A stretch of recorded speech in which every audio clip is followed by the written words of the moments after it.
정권 몰락 부른 김수사, 무죄, 유죄. 의외로 도이치모터스와 등등의 혐의는 무죄가 선고됐고요. 통일교로부터 명품을 받았다는 것만 유죄가 인정됐습니다. 재판 결과 보시죠.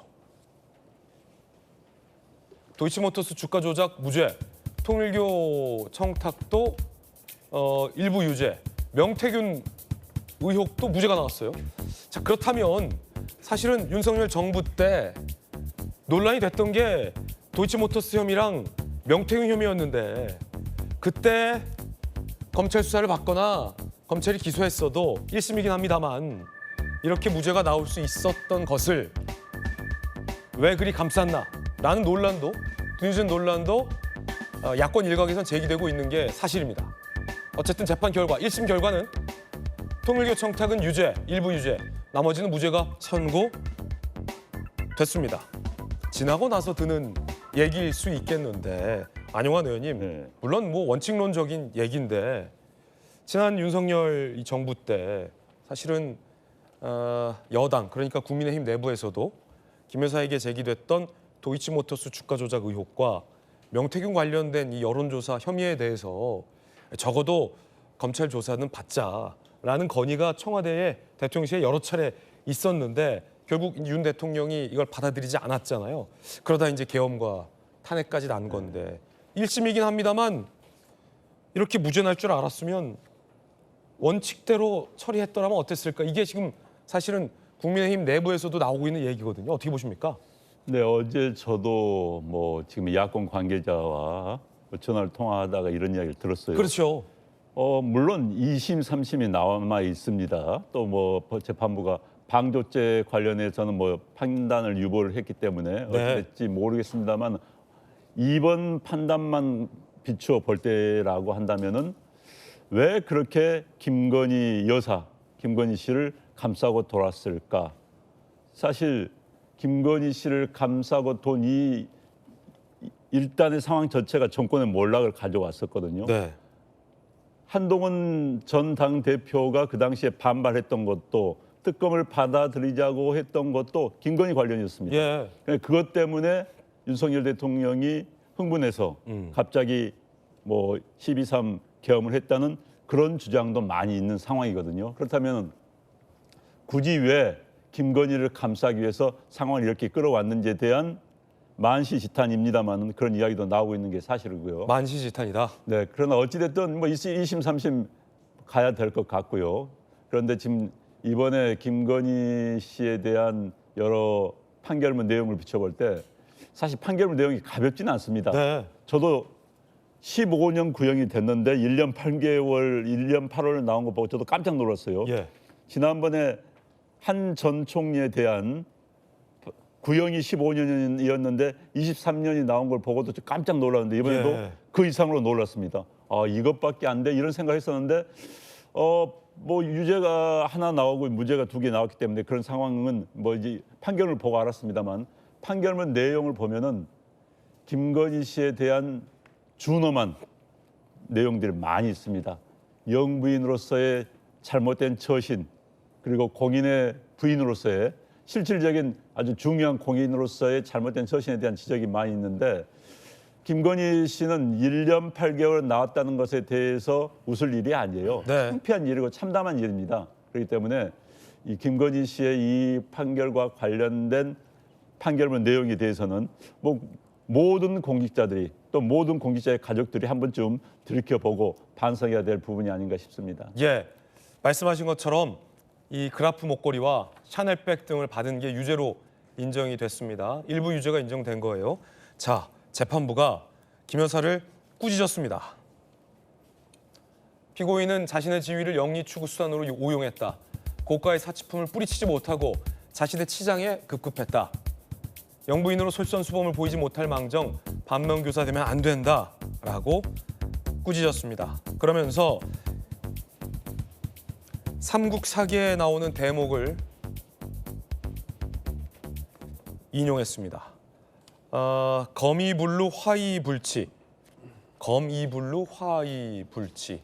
재판부의 목소리로 직접 들어보시죠.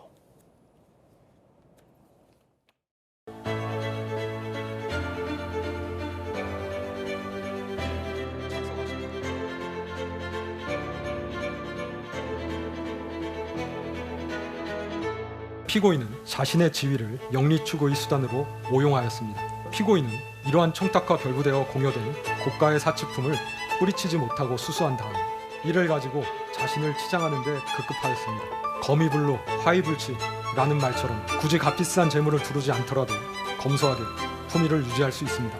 피고인을 징역 1년 8월에 처한다. 압수된 그라프 목걸이 1개를 몰수한다. 피고인으로부터 1281만 5천 원을 추징한다. 그리고 피고인 무죄 부분에 대해서 일간지 등에 공시되기를 원하시나요? 그럴 필요까지는 없으신가요?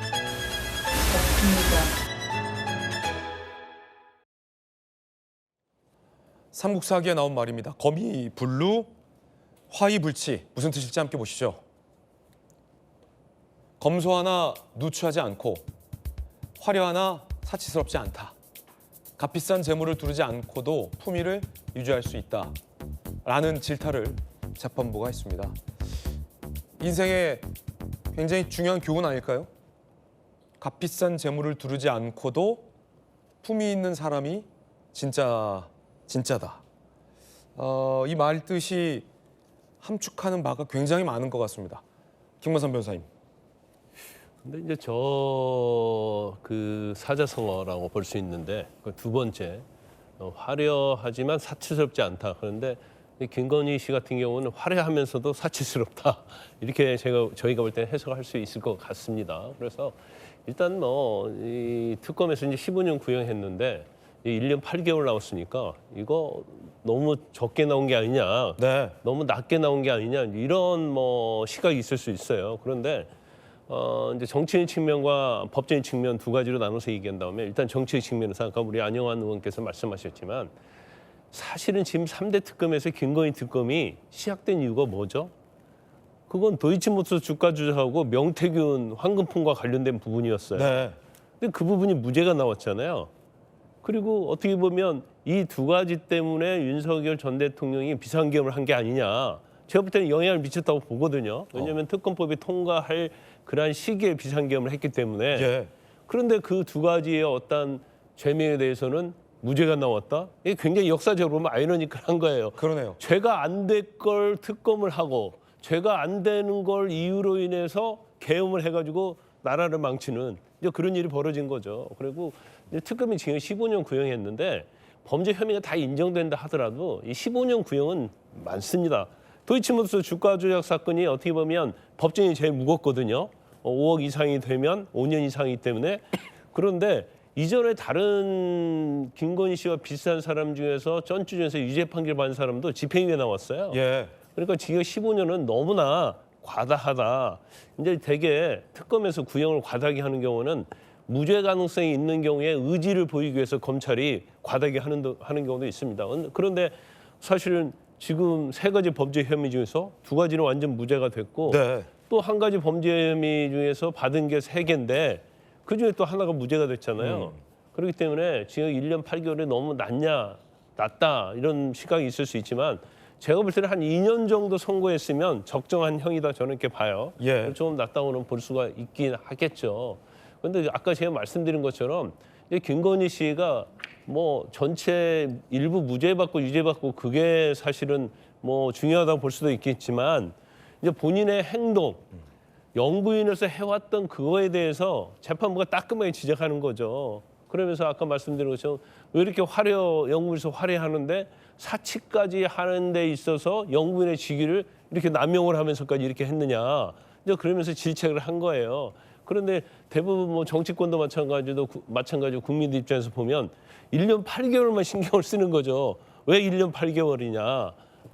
그런데 아무튼 이 김건희 씨에 대한 재판이 또 남아있기는 하지만 굉장히 그 결과만을 두고 보면 상당히 이게 아이러니컬하다 그런 생각을 합니다. 네.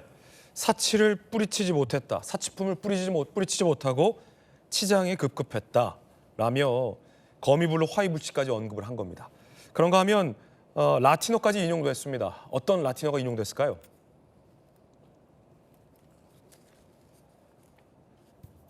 인두비오 프로레오. 불분명할 땐 피고인의 이익으로 원칙도 다르게 적용할 수 없다. 자, 옛말에 형무 등급, 형벌을 내릴 때 신분 규정에 따른 차별 없어야 된다. 추물이 불량, 사물을 대할 때 둘로 나누어 차별하지 않았다. 법 적용에는 예외나 차별 없다.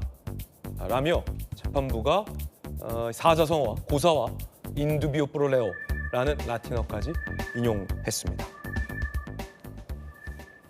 방조죄에 대해서는 판단을 유보했어요. 이거 어떤 부분입니까, 조규 변호사님?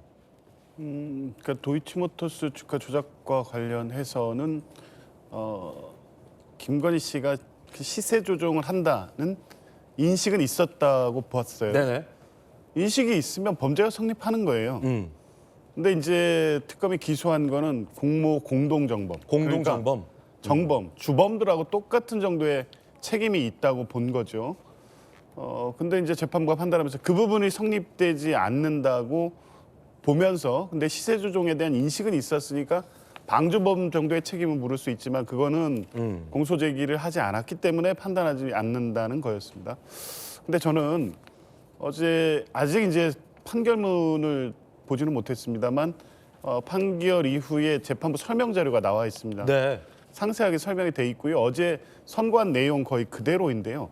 몇 번을 읽어봐도 도저히 이해가 안 됩니다. 특히 조금 전에 얘기했던 도이치모터스 주가 조작 이 공모 공동 정범, 그 정범 주범과 똑같은 책임이 있다고 기소한 부분이요.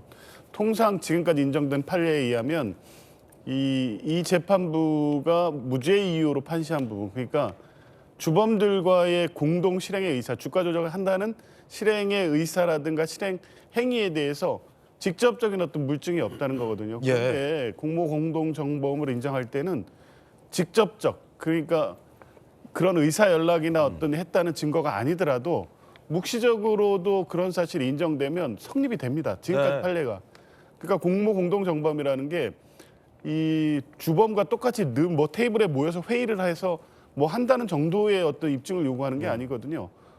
주가 조작이라는 게 이 주포, 그러니까 선수가 있고 돈을 대는 전주가 있고 기획해서 그거를 관리하는 어떤 역할이 이렇게 분단돼 있습니다.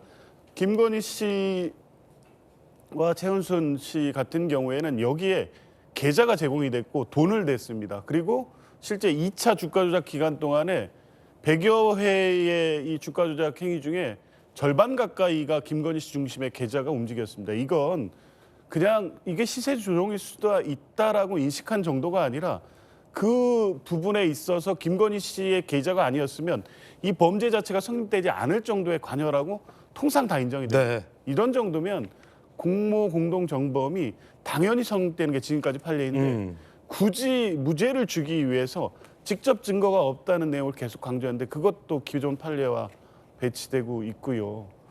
그리고 이제 명태균 씨 관련된 정치자금법 위반 역시 정치자금에 대한 의미를 다 새롭게 규정합니다. 전속적 귀속이라는 것. 그러니까 여론조사가 김건희 씨 말고 다른 사람들도 받아봤기 때문에 김건희 씨를 위한 비용이라고 볼 수 없다는 건데 전속적 귀속이라는 법리 자체도 처음 봤는데요. 여론조사라는 게 만들어지면 여러 군데 뿌려지죠. 그걸 받은 사람이 각자가 자기의 정치자금 상당의 이익을 얻고 있는 겁니다. 그중에 하나인 거죠. 그러면 정속적 이익이냐 아니냐가 이게 유죄 성립에 중요한 문제가 될 수 없는데도 불구하고 무죄의 근거로 썼다는 점. 그러니까 전체적으로 저는 지금 오늘 아침에 또 보고 나왔는데 도저히 그 무죄 이유를 인정하기 어려워서요. 아마 특검도 똑같은 입장이어서 항소해서 다투어야 된다고 봅니다. 예, 성춘 부대변인. 그래서 사실 여권 내부에서도 3특검 중에서 이 민중기 특검이 가장 말이 많고 논란이 많았잖아요. 민중기 특검 본인에 대한 어떤 의혹도 상당했고 증거가 부족했다라는 건데 이 민중기 특검이 제대로 수사를 못한 건 아니냐라는 얘기가 여권 내부에서도 나오고 있는 게 사실이에요. 사실 뭐 특검의 성적표는 이 판결 결과로 나오는 것이기 때문에 그렇죠. 성적표가 안 좋게 나온 거죠. 특검의 책임을 물을 수밖에 없는 상황이고요. 그리고 특히 세 가지 혐의 중에 특히 도이치모터스 주가 조작 혐의는 공동의 정범 쪽보다는 방조 혐의 쪽으로 그 무게감을 둬서 그쪽으로 유죄를 받아냈어야 되는 건 아니냐라는 비판도 있을 수밖에 없고요. 나머지 두 부분도 마찬가지입니다. 지금 다른 분들이 이제 도이치모터스 관련 얘기를 많이 해주셨는데 저는 사실 가장 이해가 안 됐던 것은 오히려 유죄 나온 부분입니다. 유죄 나온 부분에서 샤넬백 하나를 뺀 거 그게 전 너무 이해가 안 가더라고요. 네. 그러니까 샤넬백 하나 4월에 줬던 거는 그거는 대가성이 없다. 7월에 줬던 것과 그 이후에 줬던 그라프 목걸이가 대가성이 있다. 왜냐하면 그 당시에 주고받은 뭔가 문자와 증거가 있기 때문이다. 아니 4월에 줬기 때문에 7월에 두 번째 줬을 때 성립이 된 거 아니겠습니까? 그러니까 누적이 됐기 때문에 4월에 하나 줬을 때는 뭔가 대가성을 바라지 않다가 7월에 두 번째를 줬기 때문에 대가성이 뭔가 왔다면은 당연히 4월에 줬던 샤넬백도 당연히 인정이 됐어야 되는 건데 그거 하나를 뺀 거조차 전 이해가 안 간다라는 말씀을 드리고 명태균 씨도 마찬가지입니다. 명태균 씨 여론조작도 그것도 계약서를 쓰지 않았다.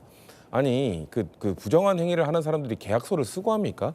그리고 그냥 독자적으로 결정한 행동이다. 또 말씀드립니다만 샤넬백도 뇌물을 주는 사람이 자 내가 이거의 뇌물을 샤넬백을 줄 테니 이거를 주시오. 계약서를 쓰고 합니까? 일단 여기저기 다 던져보고 받아준 사람이 대가성으로 뭔가 해주면 그게 이제 뇌물이 되고 범죄가 되는 겁니다.